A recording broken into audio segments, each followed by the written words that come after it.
ఆపితే. ఆ గర్వం మనల్ని ఏం చేసిద్దంటే మనల్ని దేవునికి దూరం చేసేసిద్ది. అప్పుడు గర్వం ఎప్పుడైతే మనలోకి ప్రవేశించిద్దో, అసూయ ఎప్పుడైతే మనకు ప్రవేశించిద్దో, నేనే గొప్పవాడిని, నా అంతటా వాడు ఎవరు లేరు ఈ మందిరంలోనైనా, ఈ సేవలోనైనా, ఈ పరిచర్యలోనైనా అని ఎప్పుడైతే గర్వము మనకు తెలియకుండా వచ్చేసిద్దో, అప్పుడు దేవుడు ఏమంటాడంటే నువ్వు భక్తిహీనుడివి అంటాడు. ఏమంటాడు?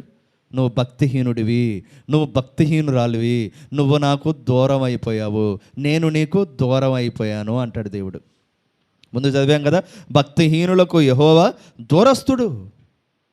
ఇప్పుడు పరిసీడు అనుకుంటున్నాడు, నేను ఉపవాసాలు ఉంటున్నా, నేను 10వ వంతు ఇస్తున్నా, నేను ప్రార్థనలు చేస్తున్నా, నేను మందిరానికి క్రమంగా వెళ్తున్నా, నా ప్రార్థన ఖచ్చితంగా దేవుడు అంటాడు, నేను దేవునితో ఉన్నాను అని పరిసీడు అనుకుంటున్నాడు. కానీ వాస్తవానికి పరిసీడు దేవునికి ఏమైపోయాడు? దూరం అయిపోయాడు. నువ్వు అనుకోవచ్చు,